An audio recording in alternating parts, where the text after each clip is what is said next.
أعوذ بالله من الشيطان الرجيم. بسم الله الرحمن الرحيم.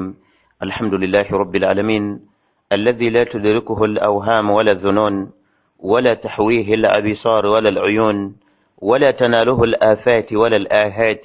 سبحانه أنزل الكتاب المكنون وأرسل السحاب المتون، تكونت بقدرته الأشياء وتوالت برحمته الآلاء، وانشقت بحكمته الأرض والسماء، وكتب بمشيئته السعادة والهناء، فيرحم من يشاء ويعذب من يشاء، وإليه يرجع الأمر كله، فاعبده وتوكل عليه، وما ربك بغافل عما تعملون. ثم الصلاة والسلام على سيد الأولين والآخرين محمد بن عبد الله، زكاه الله تبارك وتعالى في كلامه فقال: وما ينطق عن الهوى، وزكاه في فؤاده فقال: ما كذب الفؤاد ما رأى، وزكاه في بصره فقال: ما زاغ البصر وما طغى، وزكاه في خلقه فقال: وإنك لعلى خلق عظيم، وزكاه كله فقال: ورفعنا لك ذكرك. صلاة وسلاما عليك يا سيدي يا رسول الله، وعلى آلك وصحبك الذين هم من خشية ربهم مشفقون، والذين يقولون إنا نخاف من ربنا يوما عبوسا قمطريرا، فوقاهم الله شر ذلك اليوم ولقاهم نظرة وسرورا، وجزاهم بما صبروا جنة وحريرا. أما بعد، السلام عليكم ورحمة الله وبركاته. tusaba Allah nanyini buyinza nanyi matenda atusime, tumusaba omutonzi Allah atuseeko obutebenkevu n'abantu baffe ne umma ya nabbi Muhammad sallallahu alaihi wasallam okutwalize wamu. Tumusaba jalla jalaaluhu awonye abalwadde endwadde ezibaluma, amalira abalina ebizibu byabwe. Tumusaba Allah afuule Uganda yaffe ensi ey'emirembe. Allahumma amin. Abampuliriza, tugenda mu maaso n'omusomo gwaffe oguyitibwa al adabu al islamiya, omusiraamu asaana kweyisa mu mpisa ki, era nga n'empisa gye tugenda okulaba oba empisa ze tugenda okulabako omulundi guno tugenda kulaba adabu al majalis. Adabu al majalis, entuula zibeerawo mu bantu. Abantu batuula era wabaawo enkunggaana ezibeeramu abantu. Bwe kibeera nga ebintu ebyo weebiri, okutuula oba enkunggaana ekika ekyo ezituulwamu abantu, kyetaaga okuba nti omusiraamu akitegeera, asobole okutegeera mpisa ki z'asaana okweyisaamu senga aba atudde mu lutuula lwonna. Enaamu ye asaana kutuula mu lutuula ki? Eyo yonna yonna munnange obusiraamu bwaffe bwatuukayo. Al insanu ijtimai bitabihi, omuntu abeera mu society kya butonde kubeera nti abeera n'abantu. Fahuwa yahtaju ila yujalisa ma al akharin, muntu yeetaaga okuba nti atuula n'abalala. Wayataamal maahum, era okuba nga akolegana nabo. Wakad tatarruhu alhaja ila aljulusi fi majlis min majalis li-amrin min al-umuri dunyawiya aw diniya. Ayinza okwalizibwa okuba nga ayina olutuula lwatuulamu, luyinza okuba lukwatagana ku byansi ate luyinza okuba nga lukwatagana ku byaddiini. Wal afdal oba wa afdal majalis, entuula ezisinga obulungi majalis dhikri, zentuula ezirimu okwogera oba okutenda ku mutonzi Allahu tabaraka wa ta'ala. Fahiya tujibu riqatul qulub, entuula ezo zikkakkanya omutima ne zigutebenkeza. Wa zuhdi fi dunya, zireeta okubeera omuntu nga yeerabira ku duniya oba akendeeza okulunkana kuyo, oba okubeera nga atamu ebiteetaagisa mu duniya ebbanga omuntu lyamala nga atuula nnyo mu ntuula ez'eddiini, era n'abeera nga agobololamu. Warragabatu fil akhira, okuba nti afuna okululunkana n'okwegomba n'okwagala olunaku lw'enkomerero, ekyo nga tayinza kifuna kujja kukola emirimu egyo egyetaagisa ku lunaku olwo olw'enkomerero. Abampuliza, fi majalis adh-dhikr, entuula ezirimu okwogera ku Allah, ezirimu omutende, entuula ez'eddiini, entuula eza ilmu, entuula ezo tunazzilu al-malaika, zisaba amalayika ne bakka mu ntuula ezo. Allahu akbar. Era watughsha sakinatan, entuula ezo zireeta obutebenkevu n'emirembe watahifu almalaika tezikoma kwekyo entuula ezo zireetera okuba nti bamalayika bazibikirira ebiwaatiro byazo. wabidhikirillahi ahluha mpozi era wabidhikirillahi ahluha fi man indahu ويذكر الله نعم أنا سنوم ويذكر الله أهلها ويذكر الله أهلها أو أهلها في من عنده abantu abatuula mu nkuŋŋaana ezirimu eddiini, enkuŋŋaana ezirimu okutenda Allah, enkuŋŋaana ennungi ez'eddiini, Allah abeera nga azoogerako mu bamalayika be. Era abantu abo ababeera mu zikiri wahum alqawmu la yashqa bihim jalisuhum, aba batuddemu naye tayinza kufuna buzibu. Ayinza okuba ye abadde agenda bibye n'abasanga nga batudde bali mu kutenda Allah, bali mu mwogerako mbeera za ddiini, n'ayagala okutuulirako awo alabe ekigenda mu maaso, oyo naye tafuna buzibu, amakulu taviiramu awo. Farubbama ruhima maahum, oba oli awo ayinza okusonyiyibwa nabo min majlis ilayhim, olw'okuba abatuddemu. Abampuliriza olulimi luno simanyi oba lutuuse oba luzitoyemu amakulu ti abantu bayinza okuba ali mu kutenda Allah.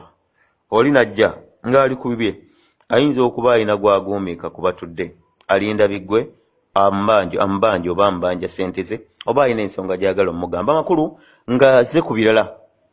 Omuntu oyo taviiramu awo. Abantu bano bwe babeera basonyiyibwa naye asonyiyibwamu.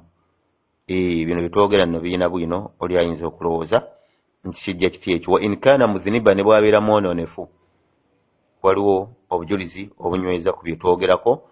Bamalayika bagamba Allah nti abantu abo tusanze waliwo abatuddemu naye si waamubo, waliwo bamalayika nga bo omulimo gwabwe lunaku baseeyeeya mu duniya muno, banoonya ntuula zirimu kwogera ku Allah, banoonya ntuula nnungi, banoonya ntuula zirimu zikiriza Qur'an, za kwogera ku Allah, za mutenda. Bwe wabaawo abasanze abantu abali ku nsonga ezo, tanaadawo beekoola ne bagamba nti halummu ila hajatikum, nti bannaye omulimo gwammwe guuguno wano, kyetunyoonye omulimo gwaffe kyetuliko kiikino mujje. Ne bajja ne batwala amawulire eri Allah. Allah byonna abiraba bulungi era abimanyi, teri kiyita ku Allah. Ne bamugamba abaddu n'abeera nga abasa Allah abalaga nti agenda kuba oba abategeeza nti agenda asonyiwa abantu abo, olw'ensonga nti abantu abeera mu mbeera ezo babeera nga baagala Allah abawejjana tebagirabangako, ate babeera baagala Allah abasonyiwe, kubayingiza omuliro nagwo tebagulabangako. Kiba kitegeeza nti nsonga nkulu ey'okuba nti abantu abo gye baliko ya ddiini yakwogera ku mutonzi Allahu tabaraka wa ta'ala. Mu lipooti yaabwe bayinza okuba nga balina gwe balabye gwe twogeddeko nga yazze buzzi, tebimukwatako, azze ng'abantu abamu bwe bajja ewantu nga ebimugenda mu maaso tebimukwata, kwabala azze n'abatuulamu, alina gw'aguumiika nga betugambye, oba alina ensonga endala abadde agenda bibye n'agakantuulireko wano nga bwe nninda bwe banajjula ekyemisana nange nkikwatire wano, mwe bali ekika ekyo. Kati bwe babeera nga bw'abeera nga naye yeereese bw'atyo ne yeetuuza, bamalayika bano Allah waga nti nsonyi abantu abo nga banyonyoddolemu n'oyo nga Allah bagaa naye musonyiyiddemu, ng'era abategeeza nti jalisuhum la yashqa, atuula mu bo tabonaabona, taviiramu awo.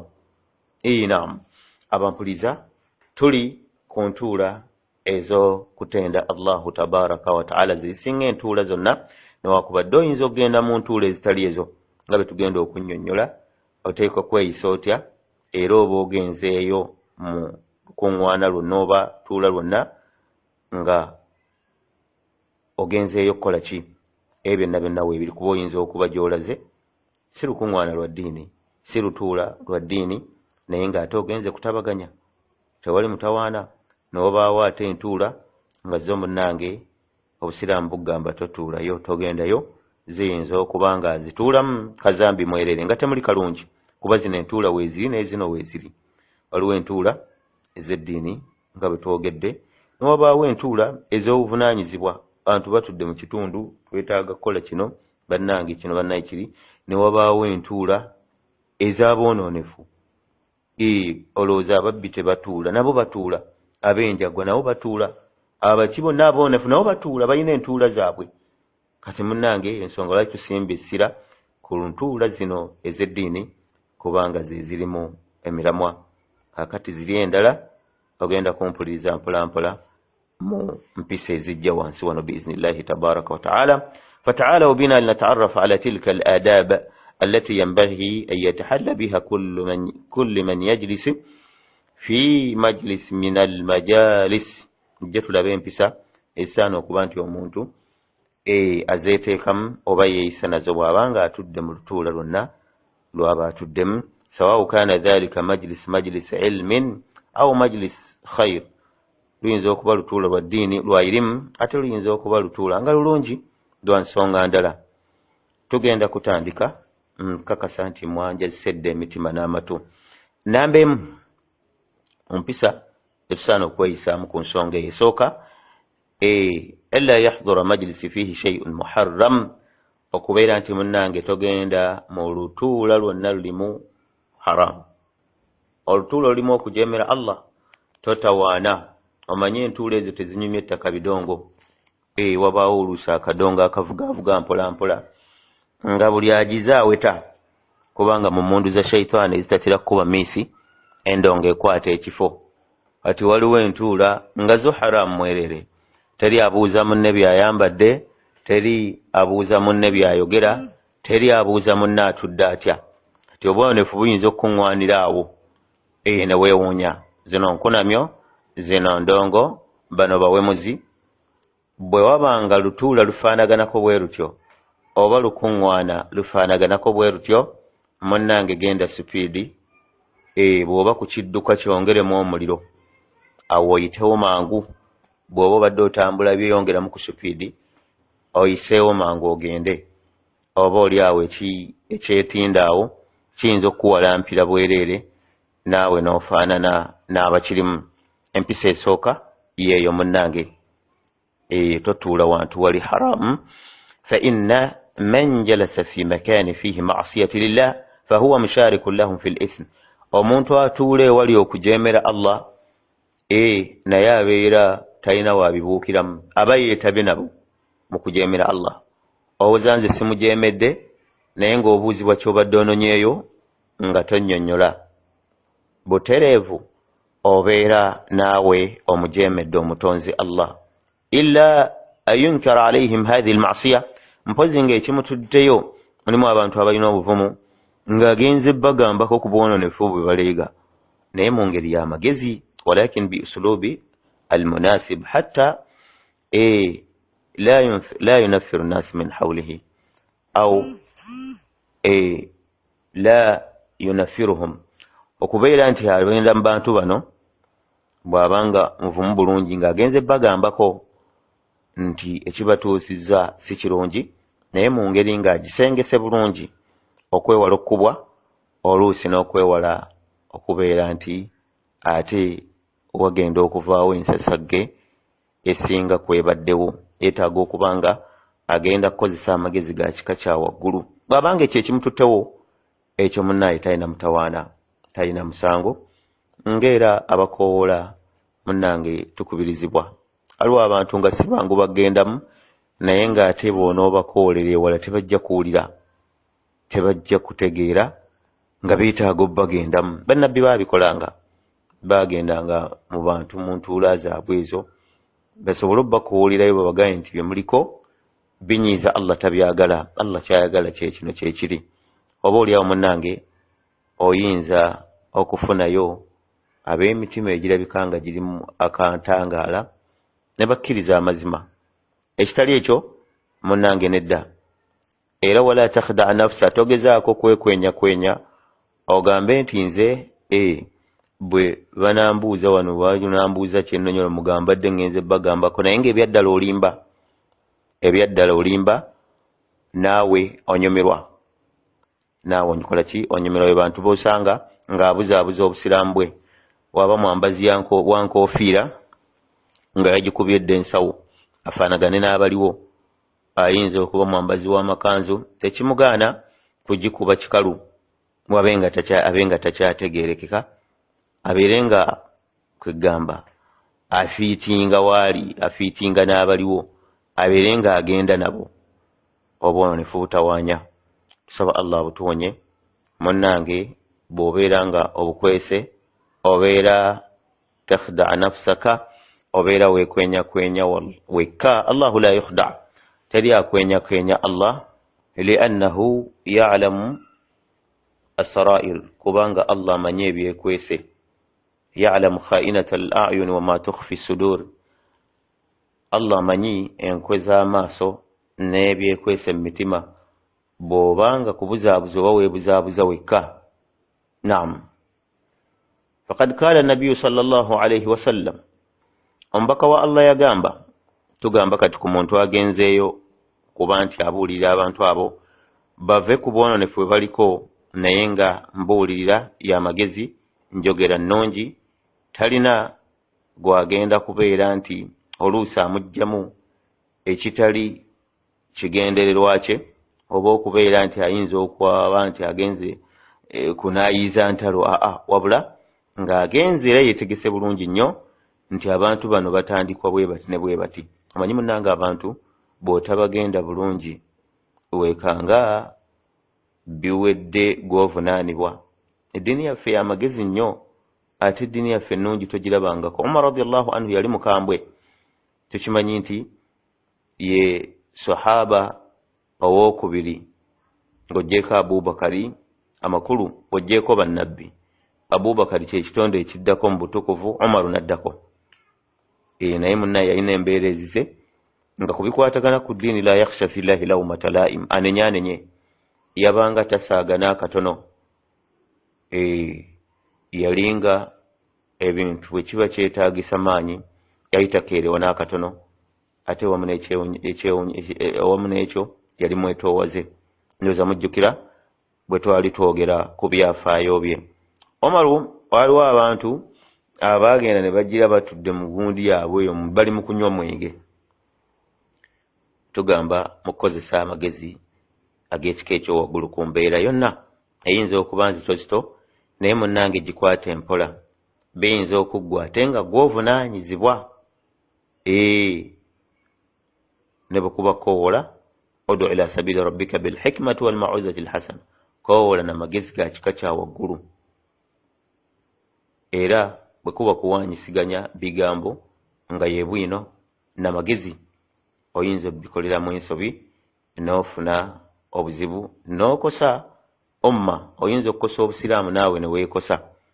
Abampuliriza, Umar radiyallahu anhu abantu bano okubakwata obulungi teyakonkona, alina engeri gye yatetenkanya, yayita mu ddirisa ndowooza webba nga yuuyo munda avunaana abanywi b'omwenge abo. Naye gwagwa Umar radiyallahu anhu yali mwetoowaze, kyotalabangako ng'abatamiivu bamutaddeko emisango egisoba mu gumu. Bamugamba nahnu atayina biwahidin, bwe kuba nti zambiri tugudde mu zambi limu lya kunywa mwenge. Naye gwe Umar omanyi amazambi g'oguddemu? Allah agamba fa'atul buyuta min abwabiha, bwe muba muyingira mugire mu miryango. Umar oyise mu ddirisa ne babeera nga bagira wala tajassasu, Allah yagaana okweketta awo kikoze ne bamubalira awo emisango. Subhanallah, Umar byaggoola obutoowaze bwe ng'alaba omusango gumusinze. Kale no munnange ebintu byetaaga okukola ki? Abatamiivu bajjayo bwino kuba baali bamutegeera. Era wala tadkhulu buyutan ghayra hatta tasanu, temuyingire watali wammwe okuggyako nga mumaze kusaba. Ne bamuvunaana munnange emisango awo. Naye byaggwa Umaru ategedde nti ensobi agiguddemu. Bw'oba okoowola munnange oyinza okulowooza ky'okulembeza nti bwe bukkiriza naye kiyinza okuba si bukkiriza. Waliwo abantu nga bo bwe baba bakoowola abantu okuva ku bwononefu, bakulembeza busungu, bakulembeza obwakabi, bakulembeza obukyayi, bakulembeza embeera zonna ezitali nnungi. akoola si bw'ato bw'aba akoola ateekwa okuba nga ajja kuba kugamba afuba nnyo okulaba ng'alwanyisa ekiyinza okuba nti kiremesa okuleeta results z'ayagala mu muntu. Omubaka bw'atobya ali sallallahu alaihi wasallama mbeera gwe gy'olaba n'ogamba nti nze wano bugumiikiriza si bulina, awo nno weewali empeera.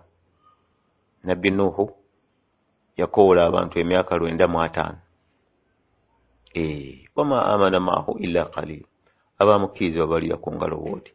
Naye ng'emyaka egyo akoola abantu enkya n'eggulo kiyita kyakuzannya, ne bavuma ab'amayinja ne bakasuka, abakoze eki agagamba agazito. Munnange omuntu bw'oba okoola beera nga okulembeza magezi, beera nga okulembeza kisa, beera nga okulembeza okugamba nti oba oliawo omuntu ono ayinza okudda engulu. Kuba aliwo abamu olwaleero nga bamanyi naye nga basooka mu bwonoonefu. Sikamu akafaananyi kewalimu omuntu oyo obeere nga weesika mu kaseera ako, ofune engeri gy'omukwatamu. Waliwo abantu nga y'okulengera ow'enjaga moggo gwawulira tannaba mugamba onywa yaki, naye ogenda okusoma ebyafaayo bye oba bikutegeeza nga yali muzibu era ne byeyagiyigiriza tobala mu kuginywa. Omuze guyinza okuba gwa bwenzi, guyinza okuba gwa bikola ki. Munnange ng'abantu abo bali mu mize egyo naawe bw'otyo bwe wagirimu bakoowola empola nga bw'osaba Allah tawfiiki. Oba oliawo ayinza okuba kufuulira ensonga y'okuba nti bava mu bwonoonefu ku lulwo. Abampuliriza, omubaka sallallahu alaihi wasallam yagamba man ra'a minkum munkara, tukyali ewantu awo ku mpisa esooka ey'okubeera nti omuntu bw'aba nga agenze mu lutuula olulimu obwonoonefu, nga olutuula olwo yeetaaga okuba nga ekimutute bw'aba agenze kuba nti kubuulirira abantu abo bukyamu bwe baliko, ekyo talina musango, naye ateekwa okuba nga agenda kuba nti ababuulirira mu mbuulirira etagenda kuleeta nsasagge. Hadisi eno gye tutandise, omubaka agamba man ra'a minkum munkara falyughayyirhu biyadihi, omuntu alaba ekitamu akigyewo n'omukono. Kubanga waliwo kyolaba nga kitama naye ng'okijjawo n'omukono obuyinza tobulina, wabula ekyo kiri ku kintu ky'oyinako obuyinza kujjawo n'omukono. Ebiseera ebisinga omwana wo osobola omukubamu empi 2 3 zigunjula, ekyo n'oba nga omujjanjabi. Omukyala bwe kityo omukubamu enkuba etanuubula mu mbeera bwetyo. Oba omuntu gw'oyinako obuvunaanyizibwa yenna, naye munnange oyinza okuba ekitamu ekyo okirengedde mukamulirwana, okirengedde nga kiva ku oba mukamulirwana nga yavuddemu obuzibu obwo, oba omwana wa mulirwana, oba mulirwana n'oyagala okukozesa omukono n'osibira mu kkomera. Kale n'alaba ekitamu akijjawo naki n'omukono. Waba tasobodde fa in lam yastatir fa bilisaanihi, ayogereko. Waliwo okubanga ebyokukuba tojja kusobola oba okujjawo n'omukono eryo nga wazitoye era olengerawo ddala tewasobose, yogerako. Fa in lam yastatir fa biqalbihi, ekyo bwe kirema nno waliyo namba 3. Obusiraamu bwaffe bulungi, bwano we walema osobola okukwatira wano. Bwe birema ebisoose waggulu eky'omukono n'okwogerako, at least tamwa. Naye nga wadhalika adhafu al-iman, kye kigwa mu bunafu bwa mutima, naye munafu bwa imaani, naye ng'era toviiriddemu awo. Naye gwe munnange n'olaba bulabi n'otafaayo ekitono ennyo n'oba nga falam tastanki, n'oba nga tofunyeemu kunyiikaala muli ebyo. Si muntu embeera ezo si za mu ddiini yaffe. At least uliramu muli nga newakubadde okwogerako tosobola n'okukozesa omukono tosobola, kitamwe ojja kuba naawe era obalwa nti olina kyokozeeko. Naam, hadisi eyo eri mu Muslim. Fanabi sallallahu alaihi wasallama, omubaka wa Allah yagamba waman kana yu'min billahi, hadisi ena gyeva bwe yatuuka n'agamba nti waman kana yu'min billahi wal yawmil akhir n'omuntu akkiriza Allah n'olunaku lw'enkomerero fala yajlis ala ma'idatin yudaru alayha al-khamr tatuule wantu oba olutuula lwonna oba ddiiro lyonna oba lujjuliro lwonna oba lukuŋŋaano lwonna nga munnange waliwo omwenge totuulawo. Ekyo omubaka yakigaana sallallahu alaihi wasallama. Hadisi yayogera Tirmizi ne Imam Ahmad yajogera. Sheikh Albaniyo yagamba hadisi ntuufu. Empisa namba 2 ezimu ku mpisa zetusaana okweyisaamu mu ntuula oba enkuŋŋaana ijtinaabu almajlis alladhi yajlisu fihi a'daa'uka, okwewala ewatuula abalabe bo. Abantu balina abalabe, obulabe babutandika bayinza okuba si babutandika naye ng'abantu abo balabe baabwe. Wasawa'u fi dhalika adaa'u li ajli ddin, buyinza okuba bulabe bwa nsonga za ddin au li ajli umuru dunya, oba nsonga za byansi. Abantu bateekawo obulabe munnange, bateekawo obulabe. Oyinza okulaba omuntu ng'obulabe bwa ddiini bw'atadde ku muntu ate osanga omuntu omulala ng'obulabe bwa bya duniya bulyaza amaanyi ago yakolegane mu mbeera n'ebeera mbiranye nebibeera nga byaggete. Kati nno abantu ekika ekyo munnange totuula nabo fa innahum kadi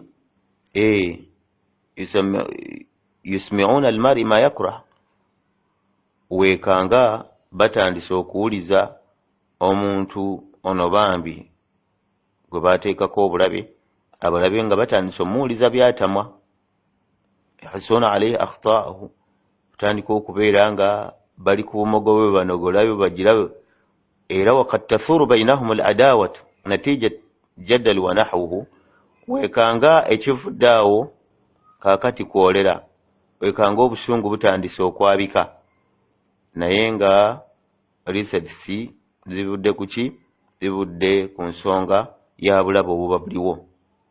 Fayantahi almajlis bisharri khatima, biyinza okuggwa nga olukuŋŋaano lwabadde lusuubirwamu ebyomugaso luwedde muliro gwe gububbuuka. Kintu ekyo kyetaaga okwegendereza. Ensonga lwaki omubaka sallallahu alaihi wasallama sulh Hudaybiyah ndowooza mwali mugiwuliddeko, tujogerako nnyo oluusi mu misomo gyaffe. Omubaka nga tannasindika Usman, alina sahaba gwe yasooka okusindika ne baagala omutta. Bwe yamala n'abeera nga ayagala okusindikayo sahaba omulala, teyali mulala, yali Umaru. Umaru yali muzira, ebimwogerwako biyitirivu twabiwulira, naye Umaru yalaba nga missoni y'omubaka tejja kutuukirira. Amanyi obusungu bw'alina ku bantu abo era nabo bakimanyi. Umaru yennyonnyolako n'agamba omubaka wa Allah, mission gy'oyagala tejja kutuukirira mu butuufu bwayo, jja kutuuka eyo abantu abo badde eno badde eri banzize mu bino mubiri zaake.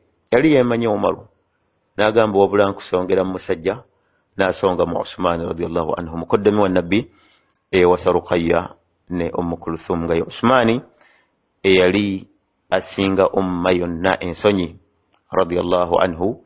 Ensonyi ze zagenda wala, zaatuuka ne ku ddaala ly'okubanga bamalayika baali bamukwatibwa ensonyi.